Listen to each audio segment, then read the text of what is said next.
Let's hope we hear more of the Gold Coast Suns theme song this weekend when Gold Coast take on Geelong at Metricon Stadium. Welcome to the Gold Coast Sunscast. I'm your host Shane, and joining me once again is Tom. How are you, Tom? Yeah, g'day Shane. It was a bit of a weird weekend without any footy for us, but plenty to talk about, so let's get into it. Yep, well, as I said in the intro, we're playing Geelong at Metricon Stadium for the first time this year. It should be a good game on Saturday afternoon, 4:45pm. Absolutely, yeah. This is one that I think every Suns supporter, and even a few Geelong supporters would have had marked as the game of the round, so game of the year so far. Having Gaz return, if he, let's face it, there's always a chance that he doesn't like to travel. But anyway, I really hope he does make it, because that just adds something to the spectacle. Yeah, it sounds like he does. All the news reports this week from Gaz is about how he's looking forward to getting back to the Gold Coast cafes, because apparently that's all we've got up here for him. But the club is marketing this game crazy. I reckon every single player's got their mug on a bus poster around the Gold Coast. They've got Amy Shark, a up-and-coming Gold Coast musician. She's been in Triple J's Hottest 100. She's performing a gig just before the game. They're also supposed to be unveiling a new mascot. I'm not quite sure what that's about. Maybe it's for our women's team, or maybe they just got bored of Sunny Ray. They're also advertising a lot of street entertainment and fireworks and everything. So it's going to be a really carnival type atmosphere and should hopefully get the crowd there. A lot of Gold Coasters, I think, would be expecting, well, they'd be thinking that the season starts here with our first game back on the Gold Coast. I was going through the statistics. Our first game at Metricon Stadium back in 2011 was against Geelong as well, roughly around the same time period, maybe a week earlier. We got 21,400 and 85,000 fans to that. So I reckon we can do pretty well to get close to that. They're celebrating the Commonwealth Games volunteers.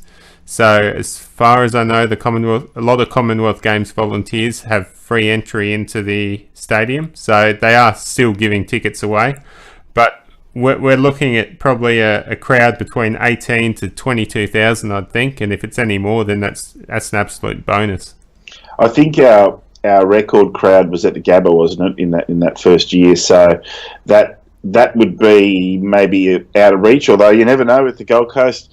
If the weather's nice, it's a family-friendly time. First game at Metricon since last year in August, so it's 10 months. I would hope that your low end there of 18 is easily achievable. The team hasn't gone that badly. If we were 0-9 or 1-8 or something like that, you wouldn't blame the fans for staying at home because there's nothing to play for. But so it's a new coach. There's a lot of new players. I reckon the diehard fans will be there in droves, and the fans who are always interested in joining on when the Suns get up and going. This might be the year.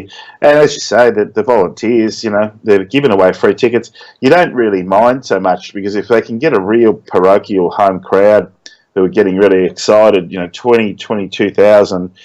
Don't care if they give away 5 or 10,000 tickets for free because they're still going to be there and spend their money and enjoy the thing, and they'll probably come back and pay next time.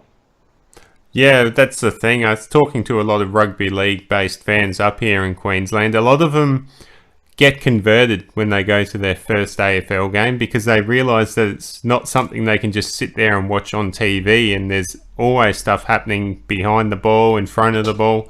It seems to be a way a lot of Queenslanders and rugby league fans in general get converted to AFL. So free tickets is definitely the way to go. It doesn't look good to the Victorians, but it's a completely different ball game up here, and it requires different methods of attack. It's a shame you're not going to be here this week because Gary Ablett returns to the Gold Coast, and I can pretty much guarantee there is going to be booing. Now, it's a contentious topic. A lot of people were divided on it. Do you boo a player, or especially a former great for the club, or do you stand up and just applaud and let him do what the hell he pleases? What do you think? I'm really. Yeah. Partly, you've got the Adam Goods booing. It's not the same, but if it's to the same extent where he gets booed every time he goes near the ball, it's just not good for the game. It's not, like Gary Ablett. If people can say he came here for the money, he played injured for a few seasons, this and that, but he literally built the brand, and if it wasn't for Ablett signing on for such a long time, and look, the guy's a son of a champion and a champion in his own right. I mean, he could have just played for $1 million a year at Geelong for the rest of his career, and they probably would have won another premiership or two with him in the team when he was at his very best. So, he's given up a whole lot. He's come and given his all, and he's had his family situation. People can have a go at him for changing his story and changing his reasons for wanting to go back and holding the club to ransom when he said he was going to retire if he wasn't let out his final year of his contract and all that kind of bullshit. Seriously, mate, he was a legend for us. We cheered him while he was here. If we boo him, I prefer Bronx cheers, like... It's different to booing, It's if there are hecklers and people are kind of jeering him a little bit, that's fun. And if it's all done by the end of the first quarter, I'll be just as happy. Unfortunately, I think there might be booing all game, and it could get ugly. Yeah, possibly booing all game. I personally will probably boo him the first couple of times he gets to the ball, but that will be the extent of it. He's contributed a lot to the club, and I'm not going to forget that. I'm not happy with the way he left and some of the things that he says since he's left. But in the end, nothing's going to change what he's done for the club. And I think everyone would feel the same, really. It's part of the game where we boo players. And I really only think it becomes disrespectful and full of malice when it's a time when they shouldn't be booed, and that's off the field, that's during a presentation. That's when it really starts to look ugly and disrespectful, and I won't stand for that. But I think there's nothing wrong with booing him the first few times he gets to the ball. Let him know that, he's back on our turf this time and we're not happy about the way he left. Yeah, exactly. I mean, in a sense, if the booing is ultra negative, it could end up having a detrimental effect on the rest of the Suns players, who up until September last year were teammates of his. So, you've got some guys in the team who are best buddies with him. So, if they hear their mate getting booed like that relentlessly, they could be put off their game. I wouldn't want to see it happen all game. There's booing and there's booing, and if it's Adam Goods type booing where they're just trying to boo him into misery, then that's just not classy. But if they're booing while he's having a shot from 40 metres out on an angle, go for it. Boo him like crazy. Bring the roof down, There's a time and a place for it. I hope in the crowd there's a lot of laughter and a lot of sort of, okay, mate, you played for us, but we're going to boo you for the first couple of quarters, and then see whatever you do, we'll, bygones be bygones. And hopefully it's a contest the game through as well, so that booing Ablett kind of almost becomes a sideshow. Yeah, look, I think you hit the nail on the head with the booing. It should be used as a method for the fans to try to put a player off their game, not to attack them in any way, shape or form, but just to purely put them off, to try to shake them up a bit so that they don't have the greatest game. And that I think everyone would find that acceptable. I mean, that's part of footy. Yeah, totally. And look, let's face it, if someone does like a dog act and they're going to get booed for the rest of the game, you'd rather the energy goes into trying to put off because it's a small ground. So, it's not like the MCG where your players can barely hear you if you're trying to shout over the fence. It's the kind of ground, and I've been going there for 30 years, it's the kind of ground where a player of a good 20, 30 metres away can hear you, and you can get in their heads. I'd rather see much rather see that kind of playful kind of stuff go on. I know at the Ballarat game, the Bulldogs fans were actually very, very negative about Tom Boyd, and they gave him an earful every time the play was sort of in the middle of the ground, and you could see that he was his shoulders would slump and whatever, and that was their own player. So you're right. It does remind me of an incident I experienced when I was a young teenager. I think it was a North Melbourne versus Adelaide game or something back in the 2000s, early 2000s. They were playing an exhibition game or one of those games at Carrara where they were I think North might have been just selling games at that point. And my old man was sitting next to me. We were behind the North Melbourne change room, the North Melbourne interchange bench, and God, my old man just would not leave Glenn Archer alone, to the point where Glenn Archer turned around and pointed at him and looked quite annoyed. So that they can definitely hear it. My old man wasn't saying anything nasty or anything. He was just generally shit staring him. So, and Glenn Archer's the sort of bloke that you don't really want to be on the other end of a fight with. So, hell no. Anyway, let's move on. So Gary Ablett does return. He's had a mixed run of form so far this year. His last 3 games, though, he's had 25, 17 and 32 disposals with a couple of goals dragged in there as well. Yeah. Do we think he's going to be a threat for us? Oh, look, it's really hard. It's really hard to judge. It's do you take the player on their career, or do you take the player on where they are now? Champions are champions, aren't they? They can pull one out of their butts. You never know what he's got in store. You don't. Depends who's playing on him. Depends on where. Is he playing as advertised? I tend to think that he's better in the forward line and probably should be a permanent fixture in the forward line, and that 20 to 25 possessions is what they should expect of him, because they'll be good ones.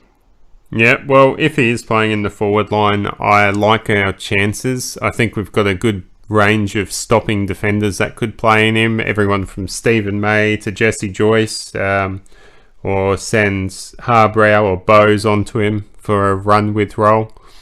If he plays midfield, I think that's going to be an issue. We've only got so many players that can do a run-with role in the midfield, and if Dangerfield's there as well, that's 2 players we need to try to stop, and we're probably going to have to choose the lesser evil. Yeah, I think there's a few matchup nightmares for us there, and I don't think Ablett's one of them. I mean, look, he had the record for a while there when opposition coach let him have 53 possessions a couple of times. So, how damaging is he when you let him off the leash? Well, sometimes very damaging, and other times he's just collecting possessions on the wing. So I've actually gone for a different approach. If Ablett matches up in the half-forward line where he was named last week, and Aaron Hall lines up at halfback where he was named 2 weeks ago, well, they match up on each other. Now, that doesn't always play out, but I actually think that'll be a really interesting matchup, because Hawley's got a bit of height and length on Ablett, and certainly in marking contests, you'd expect Hawley to be able to hold his own. Hall's not a shutdown back, but Ablett's hardly a defensive forward, so I could see the two of them having a bit of a tussle, but Hall probably getting the better of it sometimes and having a clean set of heels, because if Ablett's behind by a couple of steps, he's not going to chase, and it could be a way for us to get out. Certainly, Joycey, if he comes back, great, because I'd love to see him on Ablett for a quarter. I don't think Ablett would be spending much time on the field. I reckon he'd get a couple of bumps and a couple of tackles, and then he'd hit the bench for 15 minutes, to be honest. Yeah. Well, speaking of our defenders and who's going to line up on matchups and stuff, why don't we delve into the highlight of this podcast and discuss our best 22 for the game against Geelong. With the team having a bye, it's been a whole 2 weeks since they would have played. We've got players returning from injury, and we've probably got the most players to choose from that we've had since probably round 2 this year. So let's get stuck into it in the back line. I'm going to go with Jesse Joyce makes his return in a back pocket. Thompson at full back, likely going to play on Hawkins. And I'll have Harbrow in the other back pocket. What do you think? Spot on. Exactly the same. Even in the same. Yeah, even in the same order.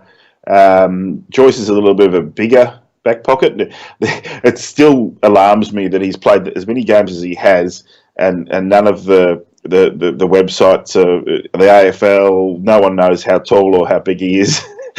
He's not as big as listed. Let's just say that, but he plays as big as they have him. They got him at 191 centimeters, and he's nowhere near that. But let's just call him a medium tall back pocket, and you know that he can handle playing on guys who are a bit bigger than him. And Harbs is tiny, but the last game he had for us was great. He just, the pair of them don't have any fear of leaving their man and going for the ball. And as long as you've got someone else to cover, that you can go for it and have it. They're either going for the spoil or they're going for the ball. And most of the time it works out pretty well. They've got a confidence in each other to back each other up. And as you say, Thompson, he and the Tomahawk will be lining up against each other, and that'll, it's hard to see Hawkins kicking a bag on Rory Thompson in the form that Thompson's got. Yeah, Thompson's been in great form all year. I wouldn't go as far as saying all Australian form. It seems like the Vic media will select the Victorian-based teams, the players that they see more of. Thompson's more the quiet, silent type that will just shut up and get the job done. He's been doing it every week. And I think Hawkins is probably going to be a bit frustrated that he's going to be kept quiet this week. Well, we've got 3 from 3 so far, and the whole object of this exercise is to have a unanimous decision on our best 22. So let's move on.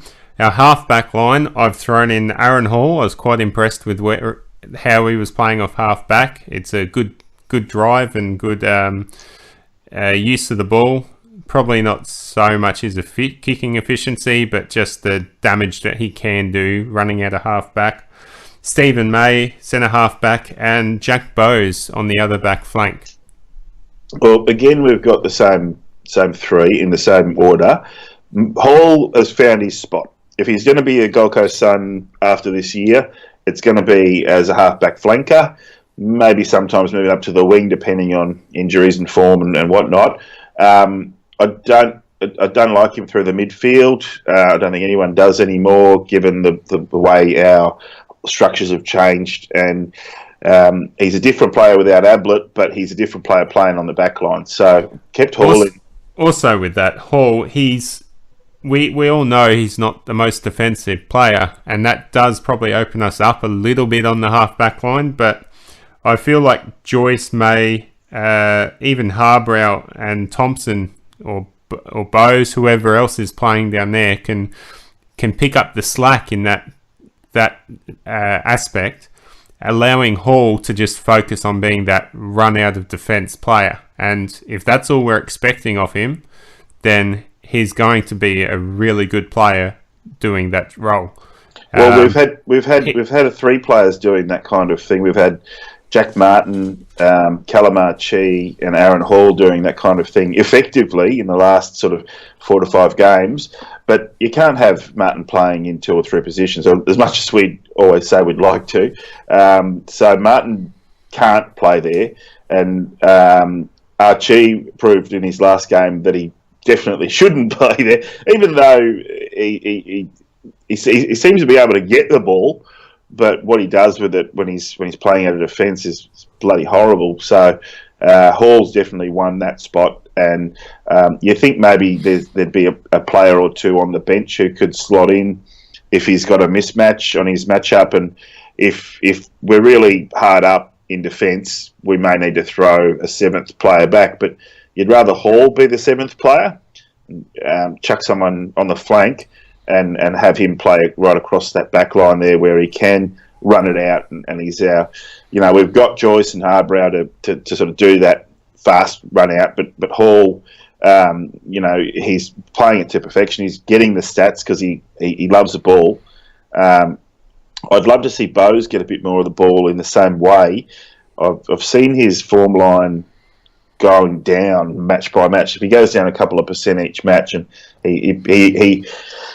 I've kept him in, but only because I think he's the future of the club.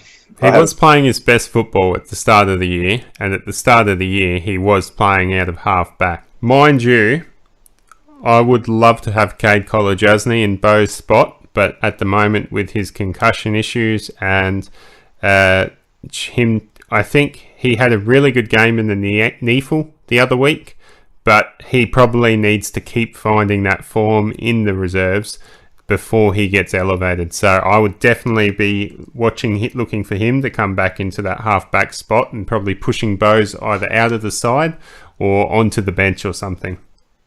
Yeah, I mean, Bose isn't necessarily a defender. He's probably more like Ainsworth. He's been played not out of position, but they're playing him in the team, and they're saying, well, you got to build your tank, you got to get a bit bigger, and then we might throw you through the midfield and see how you go. But that's where he's going to end up, probably more as an outside mid, and we could certainly use him in there. But right now we're set for the midfield. So he plays down back and he locks it down and keeps his position. And just like Weller, eventually he's going to move up to the wing or he's going to move into the centre. We'll see how he goes. All right, well, let's go into the midfield. I've got Weller on the wing, Tuke Miller in the middle, and I've got Jack Martin on the other wing. Right, okay. Well, we've had our first disagreement, but perhaps the other players that I'm about to name, you've got them in different positions and we can work out how to come to a consensus. I've got Weller on that wing. I think it's proven that that combination with Hall and Weller out there, both playing quite well. They're building up a bit of a combo. And I like Weller on the wing rather than at the half-back flank. It just gives him a bit more space and a bit more confidence. And he's been racking up the goal assists in the inside 50s, and that's what his job is. So he's going well. I've got Swallow in centre. I guess the followers can sometimes be interchangeable with the centre. I've probably more got Swallow at centre because Selwood is named at centre for Geelong, and I see that as a potential matchup. Although Miller could go to Selwood, so I'd be happy with Swallow or Miller there. And I've kept Brad Shear. I don't think he was anywhere near as bad as some people make out. He doesn't rack up 20 or 30 stats. You know, he's not that kind of player. He wasn't in our bottom 5. He may not have even been in our bottom 10 players in our last game or last couple of games. He gets the little things done, and whilst he's not going to be named in the best, he's not the worst. So I've gone with keeping Shear. Have you got him anywhere on your bench or anything like that? No. I'm all for putting our best possible team on the park that's mature bodies and can go out and win the game.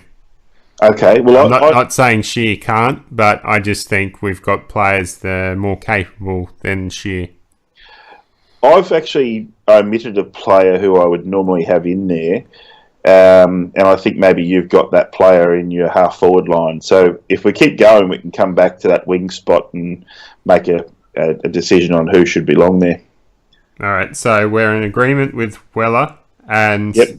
Considering I do have Swallow in my followers, Miller is around the mark in that middle area somewhere. Yep. So it's just the other wing that we're differing on. Yeah, and I've got Martin in my team. I just think the one thing we've lacked all year is a red hot forward line, and in my opinion, the forward line I've selected is red hot. That's close to our best. So, okay. Well, I think Martin on the wing, opposite wing to Weller, is a good play. I feel like our biggest problem with the club is our inside 50s. They don't hit targets. It always seems to be an issue with the user of the ball or the forwards not creating opportunities.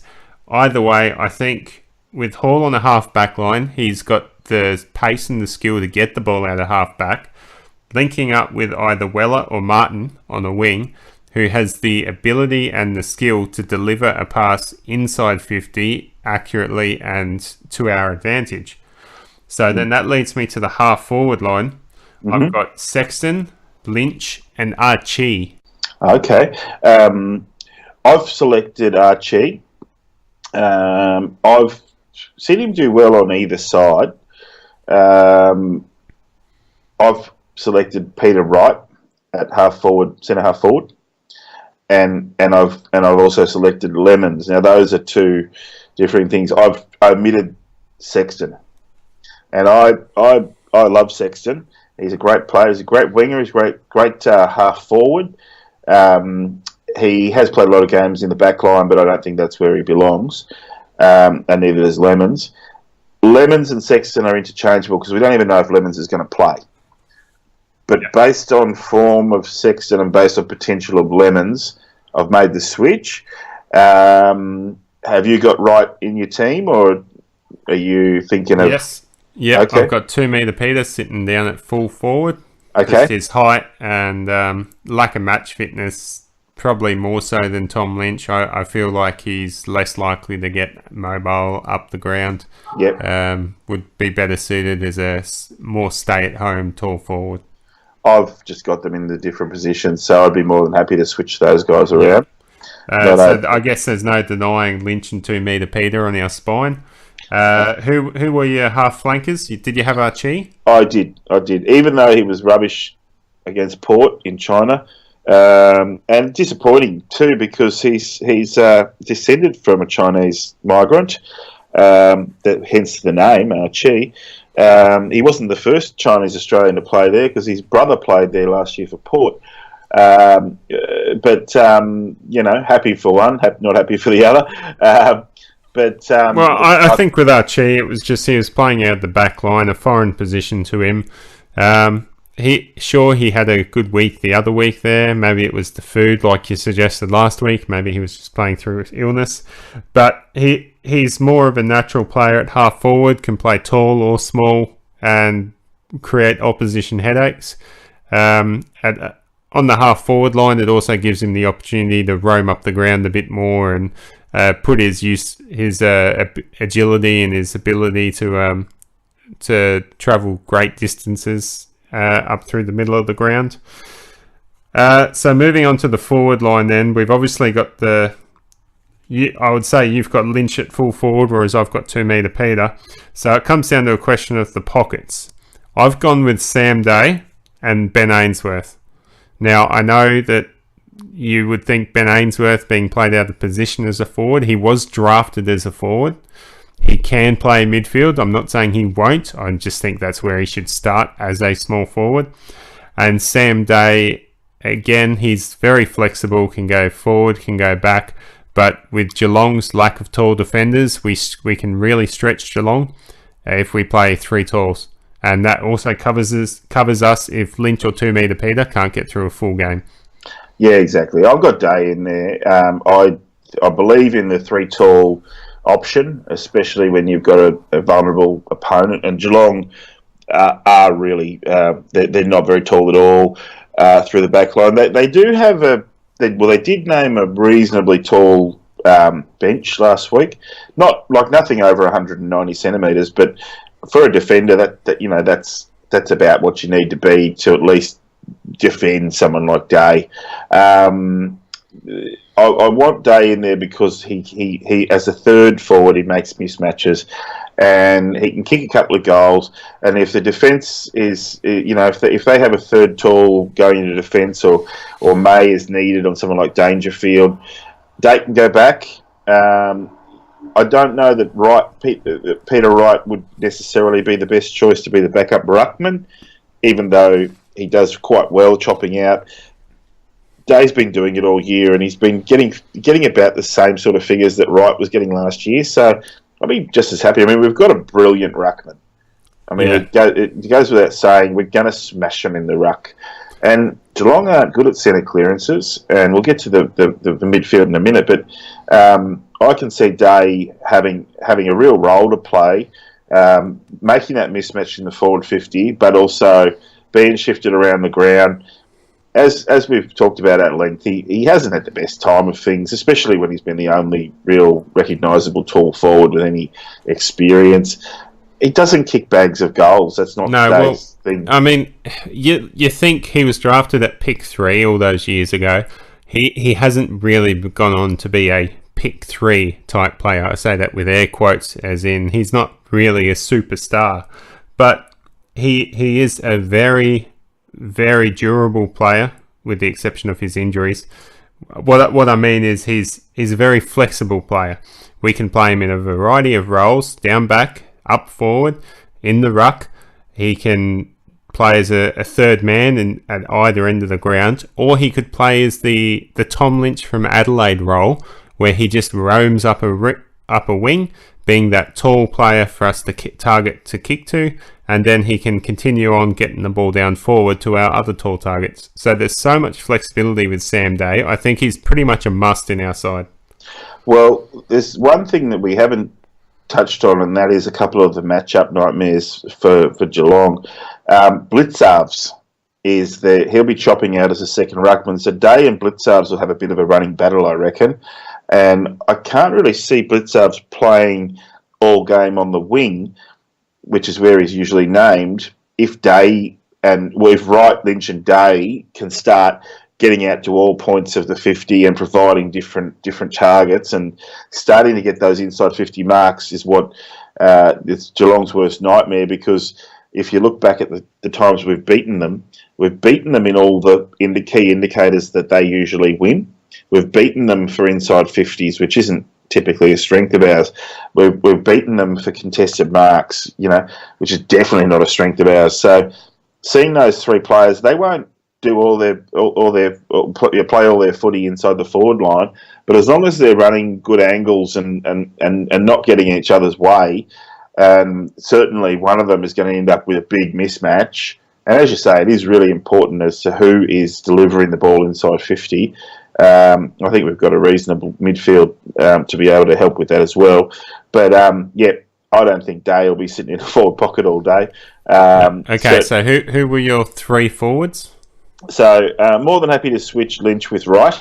They're in the run-on team. Day's in one pocket, and I had Jack Martin in the other pocket. Okay. So did you have Ainsworth? Do you have Ainsworth at all? Ainsworth's on my bench, and only because I consider him to be a part of our inside mid rotation now. I think he's stepped up. I wouldn't mind seeing him play forward. I think that's a common thing. Normally Sexton gets a bit of a role of playing through the midfield and up to the forward line, and whether it's delivering it inside 50 or going inside 50, sometimes he rests up forward for a bit. That's how they sort of tend to play their rotations up forward for the midfield. So I have Ainsworth right behind Miller, Swallow and Lyons. Okay. I just have reservations about Jack Martin being stuck in a forward pocket. I mean, I know the way that we play, all the players pretty much get up the ground, but with a bloke that's as skilled as Jack Martin, he probably needs to be up around the ball as often as possible, especially when we've got the talent that we've got coming back into our forward line this week. I think we can afford to play him further up. No problem with putting him on the wing. He'll play forward because that's what he does. He doesn't need to spend his whole game in any different part of the game. He needs to go and create mismatches, contested marks, crumbing. Whatever we do, he's always going to kick.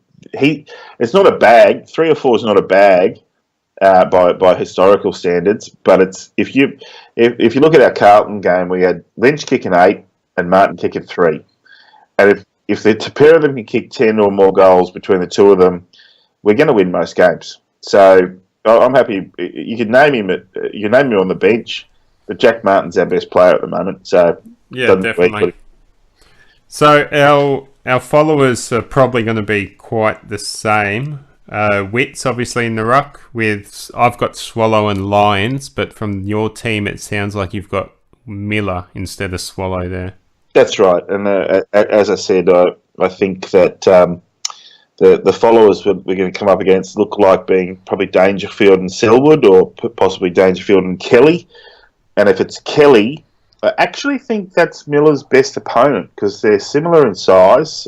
Kelly probably a little bit taller, but Kelly, of course, is a rookie, and he's having a great season for Geelong. He's their fourth mid. So if we can shut him down and Miller can still play his usual game, then that's a big advantage for us. Whereas I just think trying to pit Miller against someone like a Selwood, if he can shut Selwood down, then let's go for it. But if it isn't a matter of Miller necessarily tagging, as we said the other day, it seems like Miller plays quite well when he's not necessarily. Of course, we've seen him tag Zorko into complete submission, to the point where Zorko is now the Lions captain, and I know a few Lions supporters who aren't very happy about it because of the way that he snubbed Miller. But anyway, so yeah, we know that Miller, Lyons, and Swallow are our three best midfielders at the moment, and while we've got those, I think they'll match up pretty well. We know Geelong have got some big names in the midfield, but they're not necessarily playing very well, are they? No. Well, let's hurry this along. We've got probably the part of the ground we're going to have the most discrepancies. The interchange bench. Yeah. So I already know you've got Ainsworth in one slot. I'm going to say I'm probably only going to be able to pick one other player in your four besides Ainsworth. No, we've got Rischitelli as well. Remember? Or did you? Oh, okay. I don't remember that. Rischitelli. Okay. Yep. Okay. Well, I have Aaron Young. Righto. I've got Nick Holman. Yep. I've got Sean Lemons. Okay, good. And drum roll, Michael Barlow. Okay, I actually think that apart from Sexton and Shear, you've got Sexton, I've got Shear, so we've got 21 of the same players. I've dropped. Are you kidding me? You've got Young, Holman, Barlow, and Risker. No, I've dropped Young. Maybe we've got 20 of the same players. Because I've got Lemons, you've got Risker. But I've got Lemons at half forward. So if we put, let's say, Sexton in the forward line, well, you've got Ainsworth there, but I'm just going to put Sexton in my forward line just for a moment because I've got Ainsworth on the bench. Then there's a six-man bench left over of Rischitelli, Barlow, Ainsworth, Holman, Shear, and Young. You've got no Shear. No. So who else have we? Who have I double counted, or who have we? All right, well, for our listeners, let's just go back over it. I'll go over my best 22. We're pretty much the same, and you point out which ones you've got different. Yeah, cool. All right, we've got Joyce, Thompson, and Harbrow in the back line. Agreed. Hall, May, and Bowes on the half back. Yep. Weller, Miller, and Martin in the midfield. Okay, so I've got Swallow there. I'll switch him out and stick Miller in there, so It looks the same as yours. I've got Sexton, Lynch, and Archie on the half forward line. Okay, so Sexton was the one that I had omitted For Shear. Okay. But I'm more than happy to stick him back in for so we can agree. I think Shear deserves it. He'll be on the emergency bench if he's not on the interchange bench. But anyway, let's keep going. And I've got Day, 2 metre Peter, and Ainsworth in the forward line. Yep. I've got Wits, Swallow, and Lyons as the followers. Yep. And my interchange is Young, Holman, Barlow, and Lemons. So you don't have Rischitelli? I don't have Rischitelli. That's who I've got in there. Now, I think Rish has actually played pretty well in the last couple of games. That's certainly against Port early on. Did you notice that Dew had Risher on the ball a lot? I did, and I also thought he was quite good. I had him in there until you mentioned Lemons. Yeah. But maybe Lemons doesn't fit into the side if we're playing Young, Holman, Archie, Ainsworth, and Sexton. I don't think we can have that many of that type of player. So you might be right. Riscatelli comes in. My reasoning for leaving Young out is that we've got 3 tools in the forward line. So where does Young play? Yeah, but I don't consider Young as our tall, as our third tall. I think he's more of a midfield bull, a tackling machine, an older body to sort of soak up the damage. I think they'll still find a spot for him in the midfield on the interchange. I haven't minded him going through the midfield when he does, Young. He tends to get a lot of those. He doesn't win the stats, but he tends to, if he knocking other players away from the ball, he shepherds, which is just one of those things that players don't seem to do anymore. He's hard at it. It's just the disposal, and I don't know. Holman played his way in because the last game he got 25 possessions or something. And Holman's come back from the dead for me. I had him gone for all money, and he deserves his spot. And on that bench where Dew can just go, okay, I've seen 10 minutes of play. Holman's going to go and play down back, or Holman's going to go play up forward, or let's see how he goes running through the midfield. He might create a bit of chaos in there. And I just think Young and Holman, they're not the same player, but they're too similar. I don't know. If Riscatelli plays, who are you going to omit? Well, looking at the team, we've actually got 7 players or 7 changes from the Port Adelaide game. You've got Jesse Joyce coming in. You've got Jack Martin coming in. You've got Sam Day, 2 Metre Peter, Tom Lynch, Michael Barlow and Sean Lemons from our list. Yeah. 7 changes is a lot. It is. I will pretty much guarantee that's not going to happen. Yeah. I reckon the most we can expect is 5 changes. Yeah, you're probably right. That's why I had Shearer in the team. Lemons might not even be, but he's listed as an X-ray, and if he passes that, he's available. But I think you're right. I think we've got Lemons and Wright coming back from long-term injuries, and if Wright doesn't get selected, Young is an automatic selection as that third sort of the medium tall who can play a variety of roles. Shea may keep his spot. So you had 7 and I had 6. I would actually say Lemons doesn't make it. I think Lemons won't make it, and we'll keep Heron for his second game. Heron, ooh, that's a interesting one to throw back in the mix. I love the way Heron plays. It's a very similar style to Lemons, and I think they might err on the side of caution at the same time as giving Heron a chance to play a game, probably his first game in Australia. So I can quite see that happening. And the other one I think is unlikely to happen would be Michael Barlow. And like you said, I could probably see Shear retaining his spot if Barlow isn't to make it. And that would bring our changes down to 5, which I think is a bit more reasonable. Yeah, for sure. Look, it's all a guessing game. They have put a pretty honest injury list together and an optimistic, these guys are coming back. You know, Lonergan's listed as coming back. I think he probably needs a couple of games in the knee full, but and it wasn't too long ago that he like played, Brody, right? Leslie and Kolajasny as well, sitting on the pine in the reserves, waiting to come back. I think we've got plenty to look forward to, and there's always a chance we could get given a curveball again. Stuart Dew's done that quite a bit for us this year. Let's just quickly, though, look at the future for the Gold Coast Suns this year. We've got the game against Geelong this week at home. Do you mark that down as a win, a loss, or a maybe? I'm putting it in as a win. I've had it in there as a win ever since I found out the schedule. We flogged them last year. It was 25 points in the end, but it was up to 50 something at one point. We match up very well against Geelong, and we've got an extra incentive to beat them this time. All right. Round 12, GWS away. They've been rubbish. Giants are sliding.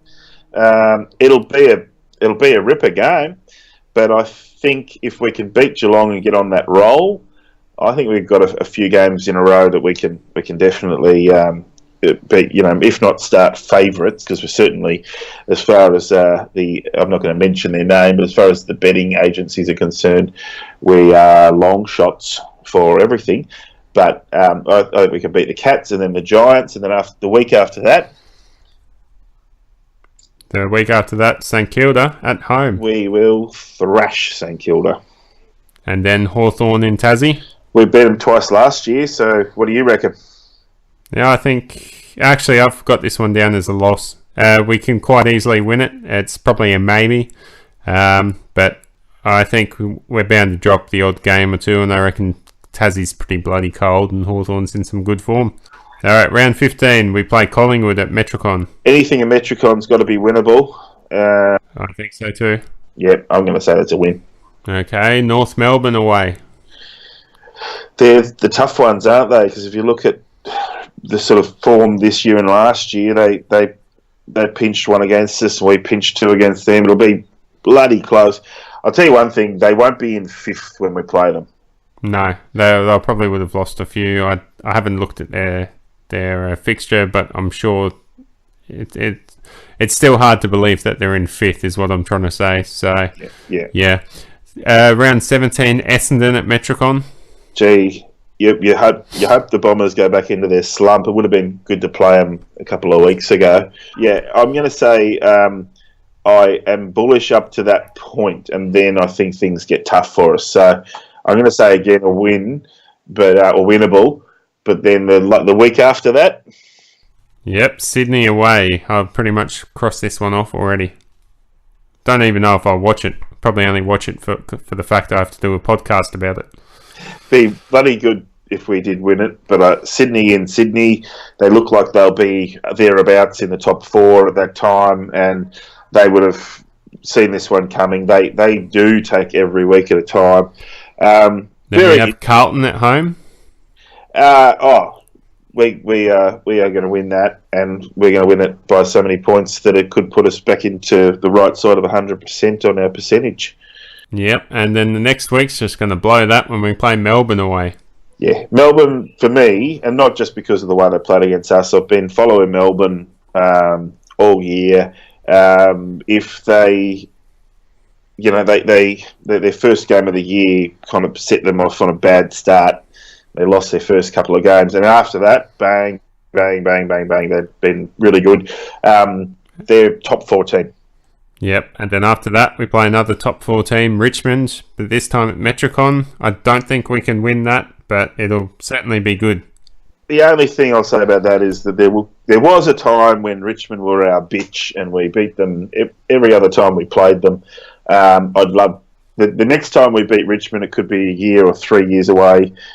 I'll be cheering more for that game because, I'll just love to beat the Tigers. But unfortunately, I think they will be on top of the ladder still. So not looking that good. No. A winnable game for next week against Brisbane at Metricon. Yeah, especially if we're up and about, And then to finish off the season, we play Geelong away. I know. So Geelong are a different side down at Skilled or GMBHA, whatever they call it now. So I don't think we'll win that. Listen, my perfect scenario is the final game of the year. Geelong plays the Suns, and the winner makes the final 8, and the loser misses out on finals. And it's all on the line, and the Suns just have this bloody, David and Goliath match. But unfortunately, by then, it's probably going to be more like the 9-win, 13-loss Suns bow down to the Cats, who are probably going to sneak into the finals again. Okay, well, that would put us at 11 wins if all of those ones that we picked were correct. So that would be a fantastic result. Probably just miss out on finals. But it shows that we're probably a chance to get between 8 to 11 wins this year. And that given our horrendous start to the year with the travel and all that kind of stuff, and given there's a new coach and a bunch of new players, we're still not finished with the rebuild. There are players who have played in the last few games who would not have been selected in any any other game of the year. Injuries have cruelled us and all that kind of stuff, but we're only a few key pieces away from having a team that's ultra competitive every week. And next year, when we get back to the 13 games in Queensland again, hopefully, that's when we'll be looking at playing finals for the first time.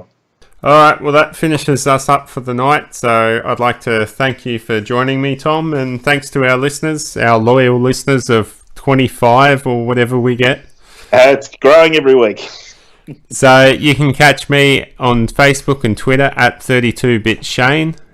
You can catch me on Big Footy at Sunners, and Tom is 17er. So thanks for listening. Thanks for joining us.